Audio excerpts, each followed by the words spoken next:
آج کی اس ویڈیو میں ہم ایک ایسے عظیم مسلمان حکمران کے بارے میں بات کریں گے جنہوں نے ہندوستان میں مغلیہ سلطنت کی بنیاد ڈالی۔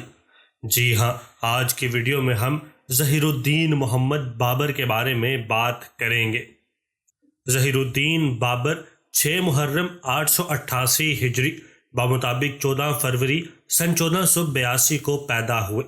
آپ کا اصل نام ظہیر الدین تھا، لیکن آپ کو بابر یعنی کہ شیر کہا جاتا تھا۔ بابر کے والد کا نام شیخ مرزا اور والدہ کا نام قتلغ نگار خانم تھا۔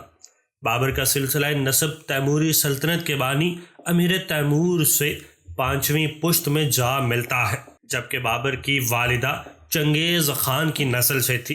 ان کی والدہ کا سلسلہ نسب چنگیز خان سے 15ویں پشت میں جا کر ملتا ہے۔ بابر کے والد عمر شیخ مرزا سے قبل تیموریوں یعنی کہ امیر تیمور کی نسل اور منگولوں یعنی چنگیز خان کی نسل کے درمیان طویل عرصے سے کشاکش چلی آ رہی تھی، لیکن بابر کے دادا امیر تیمور کے پڑپوتے ابو سعید مرزا نے اس کشاکش کا خاتمہ اپنے بیٹوں کی شادی چغتائی خاندان کے فرمان روا کی بیٹیوں سے کر کے کی۔ بابر اس لحاظ سے خوش قسمت انسان تھے کہ انہیں باپ اور والدہ کی طرف سے علمی سرپرستی میسر آئی تھی۔ بابر کی والدہ قتلغ نگار ایک ذہین اور قابل خاتون تھی۔ خود بابر بھی بے حد ذہین اور زیرک انسان تھے۔ ان کے بچپن سے جوانی تک جن اساتذہ نے ان کو خصوصی تربیت دی، ان میں شیخ فریر بیگ، بابا قلی علی خدائی، بیری بیگ اور خواجہ مولانا قاضی عبداللہ شامل تھے۔ بابر کی مادری زبان ترکی تھی، لیکن انہوں نے فارسی اور عربی کی بھی تعلیم حاصل کی۔ 5 سال کی عمر میں بابر کو سمرقند بھیج دیا گیا تھا، جہاں وہ 6 برس تک زیر تعلیم رہے۔ بابر کے والد فرغانہ اور اندجان پر حکمران تھے۔ 899 ہجری بمطابق سن 1494 میں وہ ایک حادثے کا شکار ہو کر وفات پا گئے۔ ان کی وفات کے بعد بابر نے رمضان المبارک 899 ہجری بمطابق جون سن 1494 میں عمرہ کی تاکید سے انہوں نے فرغانہ کی حکومت سنبھالی۔ اس وقت بابر کی عمر صرف 12 سال تھی۔ نوعمر حکمران کے لیے یہ وقت انتہائی مشکل تھا، کیونکہ اقتدار کے دعوے دار بہت تھے۔ بابر کے ماموں سلطان محمود مرزا نے حصار کے علاقے سے اور چچا سلطان احمد مرزا نے سمرقند سے فوجی پیش قدمی کر دی۔ اس وقت بابر اندجان چلے گئے۔ کچھ دنوں بعد فریقین میں چند شرائط پر صلح ہو گئی۔ 903 ہجری بمطابق نومبر سن 1497 تک بابر نے اپنے مخالفین پر قابو پا کر سمرقند پر بھی قبضہ کر لیا، تاہم انہیں اپنے صدر مقام اندجان میں سازش کی وجہ سے سمرقند چھوڑنا پڑا۔ بابر اندجان چلے گئے اور وہاں سازش کا خاتمہ کیا۔ بابر نے 905 ہجری بمطابق سن 1499 میں فرغانہ کو اپنے اور اپنے بھائی جہانگیر کے درمیان تقسیم کر لیا۔ اسی سال بابر نے شادی کی اور اگلے سال بابر نے سمرقند پھر فتح کر لیا، لیکن شیبانی خان نے رمضان 906 ہجری بمطابق مارچ اپریل سن 1501 میں بابر کو شکست دی اور سامان رسد کی کمی کی وجہ سے بابر کو سمرقند چھوڑنا پڑا۔ یہ بڑے جان گسل لمحات تھے، کیونکہ اب بابر کے لیے کہیں جائے پناہ نہ تھی۔ بابر کئی سال سخت اور ہوشیار کے خانہ بدوشوں کے پاس رہے۔ آخرکار بابر نے یہ فیصلہ کیا کہ کسی ایسے علاقے کی طرف جانا چاہیے جہاں ازبک حکمرانوں کو دلچسپی نہ ہو، اس کے لیے انہوں نے کابل کا رخ کیا۔ کابل جاتے ہوئے انہوں نے بدخشاں کا رخ کیا اور وہاں پر قبضہ کیا۔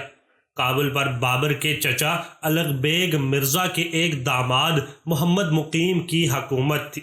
بابر کی آمد کی اطلاع سن کے وہ قلعہ بند ہو گئے، لیکن چند دنوں بعد انہوں نے ہتھیار ڈال دی۔ بابر نے اس شہر کو فتح کرنے کے بعد اسے بڑی ترقی دی۔ یہاں باغات لگوائے، تعمیرات کروائی اور نظم و نسق پر توجہ دی۔ سن 911 ہجری بمطابق سن 1505 میں بابر کی والدہ قتلغ نگار خانم کا انتقال ہو گیا۔ اسی زمانے میں بابر نے ازبکوں کے خلاف حسین بایکرا کی مدد کی۔ 912 ہجری سن 1506 میں بابر نے قندھار کا قلعہ فتح کیا، پھر وہ خراسان کی مہم کے لیے تیاریاں کرنے لگے۔ انہی دنوں میں 913 ہجری سن 1507 میں بابر کے بیٹے ہمایوں کی ولادت ہوئی۔ ادھر شیبانی خان نے صفوی سلطنت کے بادشاہ شاہ اسماعیل کی سرحدوں پر چڑھائی کر دی۔ اسماعیل صفوی نے جوابی کارروائی کی اور ہرات فتح کر لیا۔ اس دوران بابر نے بدخشان پر دوبارہ فوج کشی کی، جہاں ازبک قابض ہو چکے تھے۔ بدخشان کی فتح کے بعد بابر نے حصار، قزز اور بقلان پر قبضہ کر لیا، لیکن رمضان المبارک 916 ہجری دسمبر سن 1510 میں شیبانی خان مرو کے مقام پر شاہ اسماعیل کی فوجوں سے لڑتے ہوئے جاں بحق ہو گئے۔ اس کے بعد بابر نے رجب 917 ہجری بمطابق اکتوبر سن 1511 میں سمرقند پر قبضہ کر لیا۔ اب چونکہ شاہ اسماعیل نے ان کی مدد کی تھی تو بابر نے چاہا کہ ان کی فوج کی وردی بھی شاہ اسماعیل کی فوج کی وردی جیسی ہو جائے، لیکن اس تبدیلی کو سمرقند کے امراء نے پسند نہ کیا۔ بابر کو صفر 918 ہجری مئی سن 1512 میں ازبکوں سے ایک لڑائی میں شکست بھی کھانی پڑی اور وہ کابل واپس چلے گئے۔ اسی زمانے میں برصغیر پاک و ہند سے خبریں آنے لگی کہ ہند کے فرما روا سکندر لودھی کا انتقال ہو چکا ہے اور ان کی جگہ ابراہیم لودھی کی حکومت قائم ہو گئی ہے، اور امراء کے درمیان آئے دن جھگڑے بھی ہو رہے ہیں۔ بابر خود بھی 922 ہجری سن 1516 میں چھوٹی چھوٹی مہمات روانہ کر کے سرزمین ہندوستان کے حالات معلوم کرتے رہے تھے۔ بابر کو ہندوستان پر حملے کی دعوت ابراہیم لودھی کے چچا عالم خان اور لاہور کے دولت خان لودھی نے دی تھی کہ ابراہیم لودھی کے خلاف ان کی مدد کریں۔ بابر 925 ہجری سن 1519 سے 930 ہجری سن 1524 تک برصغیر پر 4 حملے کر چکے تھے۔ پہلی بار انہوں نے 925 ہجری سن 1519 میں اٹک تک حملے کیے اور پنجاب کی سرحد پر گکھڑوں اور دیگر مخالفین کی خبر لی۔ یاد رہے کہ اس طرف کے بعض علاقے خوشاب، بحیرہ وغیرہ امیر تیمور نے فتح کیے ہوئے تھے اور انہیں اپنی سلطنت میں شامل کیا ہوا تھا۔ بابر نے ان علاقوں کو فتح کر کے یہاں کا نظم و نسق درست کیا۔ دوسری بار بابر نے لاہور، ملتان اور سرہند تک پیش قدمی کی، ایک قلعہ اور کئی ایک عمارتیں بنوائی، لیکن کابل سے تشویشناک خبروں کی وجہ سے بابر واپس چلے گئے۔ تیسری مرتبہ بابر 926 ہجری سن 1520 میں سرہند کی طرف بڑھتے ہی چلے گئے، لیکن یہاں قندھار کے بگڑے ہوئے نظام کی وجہ سے انہیں واپس جانا پڑا۔ چوتھی بار وہ 930 ہجری سن 1524 میں لاہور پر حملہ آور ہوئے اور گکھڑوں کے خلاف سخت کارروائی کی۔ بابر نے ہندوستان پر 5واں اور فیصلہ کن حملہ 932 ہجری سن 1526 میں کیا۔ بابر کے جاسوسوں نے انہیں اطلاع دی کہ ہند کے بادشاہ ابراہیم لودھی 1 لاکھ کی فوج کے ساتھ پانی پت کے میدان میں پہنچ چکے ہیں اور ان کے پاس ہاتھی بھی ہیں، جبکہ بابر کے پاس صرف 25,000 کا لشکر تھا۔ لشکر کی تعداد کم ہونے کی وجہ سے بابر کی فوج کافی پریشان تھی، لیکن بابر نے انہیں حوصلہ دیا اور ہندوستان پہنچ کر اپنے بھروسے کے آدمی مقرر کر کے وہ باقی فوج کے ساتھ پانی پت چلے گئے۔ پانی پت کا میدان دلی سے 40 کوس کے فاصلے پر دلی اور سرہند کے درمیان واقع ہے۔ 9 رجب 932 ہجری 21 اپریل سن 1526 میں پانی پت کے میدان میں تاریخی جنگ لڑی گئی، جس کے نتیجے میں برصغیر کا ایک نیا تاریخی باب کھل گیا۔ بابر نے اپنی فوج کو حکم دیا کہ توپوں کی گاڑیاں بیلوں کی مروڑ دار کھالوں کے ساتھ زنجیر کی طرح جوڑ دی جائیں۔ ہر 2 توپ گاڑیوں کے درمیان 6 یا 7 لوہے کے توے تھے۔ گولے پھینکنے والے ان تووں کے عقب میں کھڑے ہو کر گولے پھینکتے تھے۔ بابر نے ان جنگی تیاریوں میں کوئی 6 دن صرف کیے تھے۔ اگلے دن صبح کو جنگ ہوئی اور میدان جنگ گھوڑوں کی ٹاپوں، ہاتھیوں کی چنگاڑیوں اور سپاہیوں کے نعروں سے گونج اٹھا۔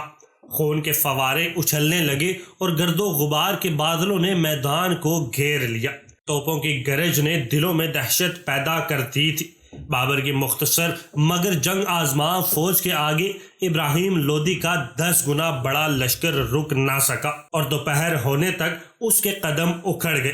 ابراہیم لودھی لڑتے ہوئے مارے گئے اور بابر کا لشکر فتح یاب ہوا۔ بابر نے کئی دنوں سے تھکی ہوئی فوج کو آرام نہ کرنے دیا، بلکہ اپنے بیٹے ہمایوں کی قیادت میں فوج کے ایک حصے کو آگرہ فتح کرنے کے لیے روانہ کیا۔ خود بابر نے دلی کی طرف پیش قدمی کی۔ 12 رجب 932 ہجری 24 اپریل سن 1526 کو بابر دلی میں فاتحانہ داخل ہوئے۔ شیخ زین الدین کو، جو بابر کے معتمد تھے، حکم دیا کہ ظہیر الدین بابر کے نام کا خطبہ پڑھیں۔ اگلے دن بابر نے دلی میں بزرگان دین کے مزاروں کی زیارت کی، دلی کے قلعوں اور محلوں کی سیر کی اور 10 دن دلی میں قیام کے بعد وہ آگرہ چلے گئے۔ بابر کی آگرہ آمد سے پہلے ہی ہمایوں آگرہ پر قبضہ کر چکے تھے، جو کہ پہلے راجہ بکرما جیت کے پاس تھا۔ راجہ بکرما نے پانی پت کی جنگ میں ابراہیم لودھی کا ساتھ دیا تھا، اسی لیے بابر نے اس کے خلاف فوج کشی کی۔ ہمایوں کو آگرہ کے قلعے سے بہت بڑا خزانہ ملا، اس میں 8 مشکال وزن کا وہ نہایت بیش قیمت الماس بھی شامل تھا، جو کہ علاء الدین خلجی دکن سے لے کر آئے تھے۔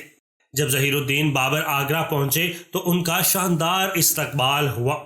جب بابر کو آگرہ کا خزانہ پیش کیا گیا تو بابر نے حکم دیا کہ اس میں سے مکہ مکرمہ، مدینہ منورہ اور دیگر مقامات مقدسہ کے علماء کرام اور بزرگوں کو حصہ روانہ کیا جائے۔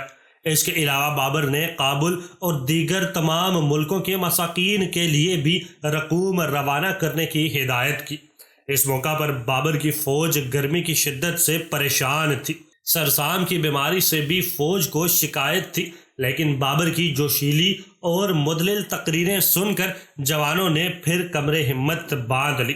بابر کی فوج اب دریائے گنگا کی سمت بڑھتی ہوئی جون پور اور غازی پور پہنچ چکی تھی۔ ادھر دلی اور آگرہ پر بابر کے قبضے کی وجہ سے ہند کے بہت سے راجاؤں کو تشویش ہو گئی، اس غرض سے ہندو راجاؤں نے مشرقی پنجاب کے لودھی سرداروں سے رابطہ کیا اور سرکش میواتیوں کو اپنے ساتھ ملایا اور سب مل کر چنوڑ کے حکمران رانا سانگا کے پاس فریاد لے کر پہنچ گئے۔ رانا سانگا نے تمام راجاؤں اور ریاست کے حکمرانوں کو پیغامات بھجوائے اور جلد ہی تقریباً 2 لاکھ راجپوت اور پٹھانوں کی فوج جمع ہو گئی۔ اس فوج میں 2000 جنگی ہاتھی اور توپ خانہ بھی شامل تھا۔ رانا سانگا کی فوج نے پیش قدمی شروع کر دی تو اس کی خبریں بابر تک پہنچنے لگی۔ بابر کی فوج کے تجربہ کار افسران تک اس زبردست فوج کی آمد کی خبر سن کر وہ پریشان ہوئے بغیر نہ رہ سکے، لیکن بابر نے کسی پریشانی کا اظہار نہ کیا۔ وہ بہت مضبوط اعضاء کے مالک تھے۔ انہوں نے بیانہ کے مقام پر اپنی خصوصی چوکی قائم کر دی اور جاسوسوں کو ہدایت کر دی کہ وہ دشمن کی نقل و حرکت سے انہیں آگاہ کرتے رہیں۔ بابر نے تمام اعلیٰ افسران کا ایک اجلاس طلب کیا۔ بیشتر کا یہی مشورہ تھا کہ ہمیں ابھی پنجاب اور کابل کی طرف کوچ کرنا چاہیے۔ بابر نے ان تمام مشوروں کو مسترد کر دیا اور نہایت ولولہ انگیز تقریر کی۔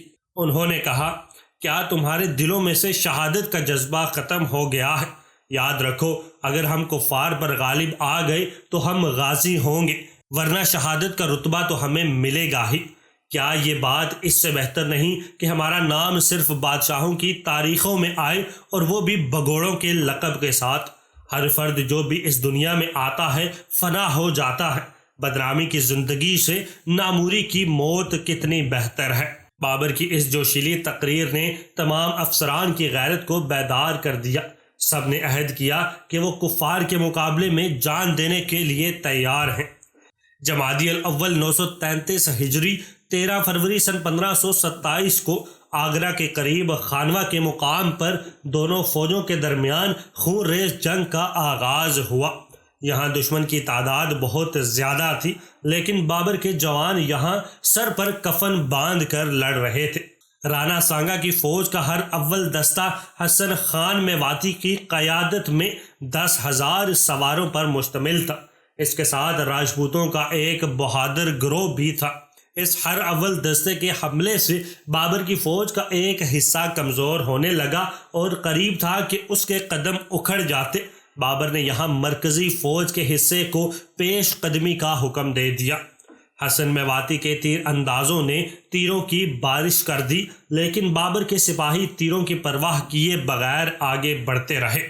انہوں نے سب سے پہلے رانا سانگا کے تیر اندازوں کا خاتمہ کیا، جس کی وجہ سے دشمن کی اگلی صف میں بے ترتیبی پھیل گئی۔ بابر کی فوج نے اب دشمن کے قلب پر حملہ کر دیا۔ یہاں 10 گھنٹے جنگ جاری رہی۔ جب رانا سانگا نے دیکھا کہ اس کا لشکر ہارنے کے قریب ہے تو وہ کسی نہ کسی طرح میدان جنگ سے بھاگنے میں کامیاب ہو گیا۔ جلد ہی مسلمانوں کی جانب سے تکبیر کے نعرے بلند ہونے لگے۔ اس جنگ کے بعد بابر نے راجپوتوں کو مزید سزا دینے کا فیصلہ کیا۔ وہ آگے بڑھے اور انہوں نے چندیری کے قلعے کا محاصرہ کر لیا۔ چند دن کے محاصرے کے بعد بابر کا قلعے پر قبضہ ہو گیا، لیکن راجپوتوں نے پھر حملے کی کوشش کی، جس کے نتیجے میں کئی ہزار راجپوت مارے گئے۔ اس کے بعد بابر کو قدر سکون کے لمحات میسر آئے اور انہوں نے آگرہ میں عمارتیں تعمیر کروائی اور باغات لگوائے۔ کچھ عرصے کے بعد بہار میں بہلول لودھی کے پوتے سلطان محمود نے بغاوت کر دی۔ ادھر ملتان سے بھی بغاوت کی اطلاعات ملنے لگی۔ بابر نے پہلے بہار کی طرف کوچ کرنے کا حکم دیا۔ شعبان 935 ہجری مئی سن 1529 میں بابر نے اس مقام پر فتح پائی جہاں گھاگرا اور گنگا آپس میں ملتے تھے، لیکن اس کے بعد بابر کو بنگالیوں سے چپلکش مول لینی پڑی۔ بابر نے گنگا دریا کو عبور کیا اور بنگالیوں کو شکست دی۔ علامہ سید سلیمان ندوی نے اپنی کتاب سیر افغانستان میں لکھا ہے کہ قندھار کے باہر ایک پہاڑی پر ایک مسجد کے طاق میں بابر کے حکم سے ان تمام شہروں کے نام لکھے گئے جن کو بابر نے فتح کیا تھا۔ یہ تمام نام جلی قلم سے لکھے گئے ہیں۔ ان میں سہسرام، حاجی پور، پٹنہ سے لے کر لکھنؤ اور لاہور وغیرہ کے نام شامل ہیں۔ بابر نے اپنے سب سے بڑے بیٹے ہمایوں کو کابل کا حکمران مقرر کیا تھا۔ ہمایوں اپنے والد سے ملنے جب آئے تو وہ بیمار پڑ گئے۔ انہیں زبردست بخار چڑھ گیا۔ معالجوں نے ہر طرف کا علاج آزمایا، لیکن انہیں کوئی افاقہ نہ ہوا، یہاں تک کہ معالجوں نے بالکل نا امیدی ظاہر کر دی۔ بابر کو ہمایوں بے حد عزیز تھے۔ بابر سے کسی نے کہا کہ ہمایوں کی جان بچانے کے لیے صدقہ دیا جائے، اور یہ مشورہ دیا کہ اس قیمتی الماس کو صدقہ کیا جائے جو کہ علاؤالدین خلجی کے خزانے سے حاصل ہوا تھا۔ لیکن بابر نے کہا کہ پتھر کا یہ ٹکڑا میرے بیٹے کی جان سے زیادہ قیمتی نہیں ہے۔ ہمایوں کے بعد مجھے میری جان زیادہ قیمتی ہے۔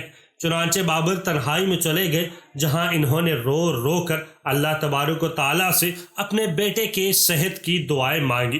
پھر وہ بیمار بیٹے ہمایوں کے پاس گئے اور بیٹے کی چارپائی کے گرد چکر لگا کر کہا، برداشتم برداشتم برداشتم، میں نے اس کی بیماری اپنے سر لے لی۔ اسی دن سے ہمایوں صحت یاب ہونے لگے اور بابر بیمار پڑ گئے۔ ان کی یہی بیماری ان کے لیے سفر آخرت کا پیغام لے کر آئی۔